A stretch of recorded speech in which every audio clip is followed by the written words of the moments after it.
All right, here we go. I was moving all of last weekend from pretty much from Friday night to Sunday night, essentially, and even into Monday. I was moving all my stuff and then I was unpacking, and I actually I'm living in a small little RV right now. I started business first thing Monday morning, so I was also setting up shop in that time. I was like, okay, I'll deal with some of my clothes later as long as they're in my general area. But then I got to get all this stuff over here, and I got to bring my machines in, blah blah blah blah. So it was a busy weekend. It was a very busy weekend, but it was good. And then started business Monday, first thing Monday. I learned a lot this week. Just in the first week of business, lots of learning, and I love it. Couple failures, and that's part of the learning, right? So it was good. I'm just gonna review kind of what I learned the past week, kind of go over what it was like, and just share my insights with you. Okay, so I wrote like 8 things down. So let's go through them. So the first thing that I noticed is really important that I got to focus on is time management. It took me until probably about like Wednesday afternoon where I was like, all right, I need to get some time management. Like I need to get a schedule down. I think a lot of the planning I should have done before I started, this was definitely part of it. I should have figured out like, okay, I want to work these hours, and then after these hours I'm going to do this XYZ. But I didn't really set that. So like Monday, Tuesday, Wednesday, I was pretty much go go go from like 6 a.m. to 6 p.m. most days. And although there was a lot of work that needed to get done, I was tiring myself out each day. Sometimes I catch myself doing busy work rather than like actually productive work, things I actually had to get done. But it was a learning. So setting boundaries, like boundaries between, okay, this is when I'm going to be working, this is when I'm going to wake up.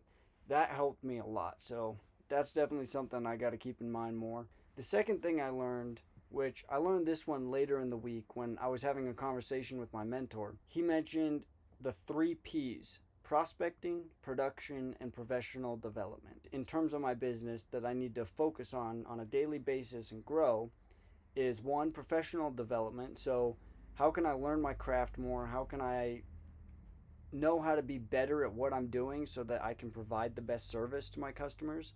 And then the second one is prospecting. A lot of people get, and this kind of ties into my third one, but a lot of people get caught up in once you get a customer, you kind of like complete the task and then you start looking for another customer. Where realistically, the best businesses are constantly prospecting. So you're constantly finding new customers while still taking care of your old customers or current customers. So that's a big thing I learned was prospecting, continue that. And then the third one was production.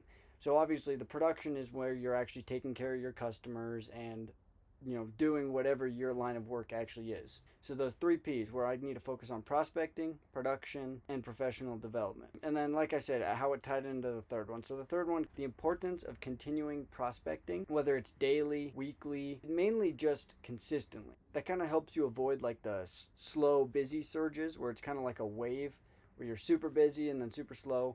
And I think that's caused by, from what I understand talking to mentors, is a lot of people, a lot of businesses will like call a bunch of people and they'll get a bunch of customers, and then they get to the end of those customers and then they're in a slow period. And that slow period, then they're like, okay, well, I gotta start calling, and then they get really busy again, and then they get all the work done, and then they're done. Continuously everyday prospecting kind of keeps you out of those surges better.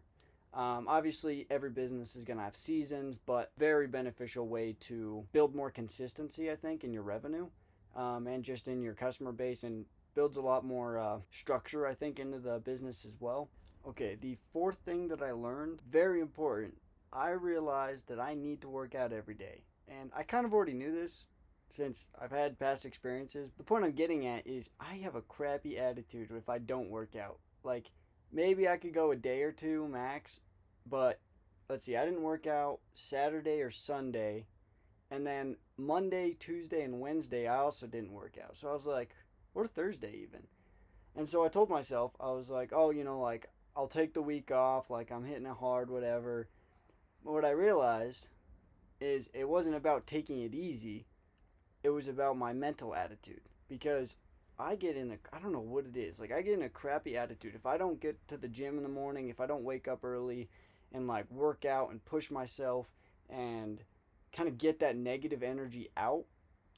I don't know why, but I feel better in the mornings. It feels good to wake up early. It feels good to accomplish something first thing in the morning. And what I was doing rather than that was waking up and just going straight to work. Like I didn't even drink, I didn't eat.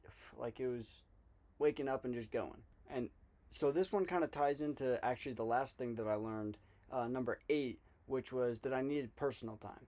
So in a similar way, I needed time where if I didn't say work out in the morning, I would be kind of crappy throughout the day, or I wasn't thinking at like my fullest potential. I was at like 60% rather than 100%, 90 to 100%. Um, and the 8th one is personal time. I noticed I need personal time, like just time where I can be alone and just kind of envision my future a bit more, kind of dream state almost, kind of just okay, what do I want it to be like? Who do I want to be? What am I doing right now? It's like my self-reflection time. And that's really important. And then the fifth thing that I learned this week was attitude. I had this pointed out to me because I had a bad day and I realized that I was letting my emotions take control of me. And that was not very beneficial. And I realized that I needed to have a mindset shift to have the attitude of, I'll figure this out, I'll get it done. And in my head, I'm like, I have never done anything like this before. I have absolutely no idea what I'm doing.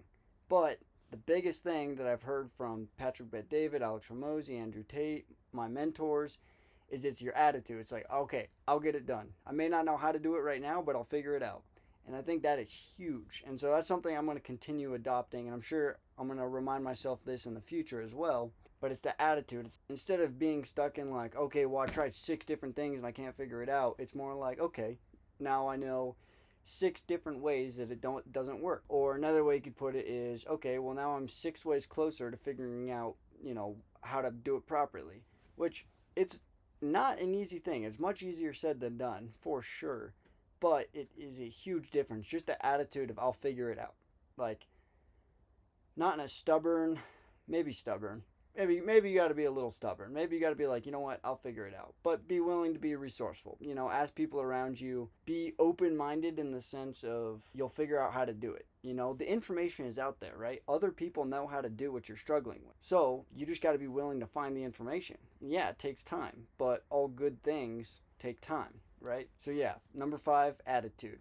Focus on your attitude. Have an I'll figure it out attitude rather than a I don't know how to do that attitude and fear. That's fear based over here, and this is, I don't know what the right word, prosperity, confidence, trust. I'll figure it out. You're like, okay, I don't know how to do it, but I'll figure it out. A willingness to learn, open-minded, or fear where you're like, I don't know. These guys over here are the guys that make the big bucks. So that's something I learned. I'll have to remind myself of that, but that was a good lesson for the first week in business. So the 6th thing that I learned is processes. My mentor actually pointed this out to me. He's brilliant with processes. When it comes to processes, they help to increase efficiency. So when I bring a job in, and instead of having to spend my energy and my time remembering, okay, when this comes in, I got to check this, and then that, got to check this, and then this, and then this, and then this, and then if this is good, I got to order that, and if this isn't this, then blah, blah, blah, blah. It's just a waste of time, right? And although it may be good, it's a waste of time. And your energy, it can be directed in a more efficient way to something else.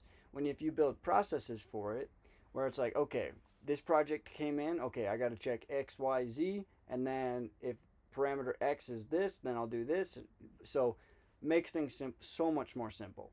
And whatever you're doing, if you create a process for it, say take an auto shop for an example. If somebody brings in a car, there's automatically certain checks that the technician does. They're like, okay, we check this, and we check this. And if your tires are low, they're going to fill them up, right? And it's a simple, no-brainer thing where it kind of builds like a muscle memory where, okay, you just get it done, get it done. And that way, it saves your energy and your time and your headspace so that you can save and use that energy that you would be using to remember those mundane tasks, you can then use that energy for your bigger vision, for more complicated tasks, for things that actually require a lot more brain power. Where if you have those mundane day to day tasks, they're required, absolutely. But if you're using your headspace and your energy and your time and just feeding the mundane tasks that are repetitive, you're not helping yourself. So to make yourself more efficient, to make myself more efficient, I should say, is creating processes for each job that I do. It just saves time, and I can use my energy towards bigger picture things, towards growing the business, towards personal and professional development. People who are really good with processes can also create processes in a way that can be sold to other businesses, to other individuals, to people who want to start a business in whatever you're doing. So I got to keep that in mind for the future. Creating a process that can be sold to help other people so that they don't have to do it. Now, number 7, the entrepreneurial mindset. Doing what you can with what you have. And that's important. It's essentially what an entrepreneur does. It's who they are. Is you got to be able to use the resources that you have allocated to you, which may not be very much at the time, be able to do as much as you possibly can with it. So I learned this because I was making excuses. Oh, I don't have the biggest shop. I'm working out of a 2-door garage. I don't have all these tools to do this and to do that. And so I was making excuses when, are they valid? Maybe. But do my excuses get me anywhere? Does me saying, oh, well, I don't have this, it doesn't. I learned that I need to be able to think critically, pair it with the attitude. Okay, I'll get this done. And use my critical thinking skills to, okay, well, this needs to get done. Typically, the best and fastest way to do it would be this tool. I don't have this tool. What can I use instead? And it's a little bit more time consuming and takes some brain power, but again, same with processes. You want your brain power for things like this, the problem solving, right? And so with that entrepreneur mindset, a good reminder is there's the ideal state and there's reality. And reality is obviously a lot different. Ideally, I would like to have the biggest shop and all the tools and all the power and everything. And reality is I don't. I'm working out of a small garage. I just started. I am not a professional yet at what I do, right?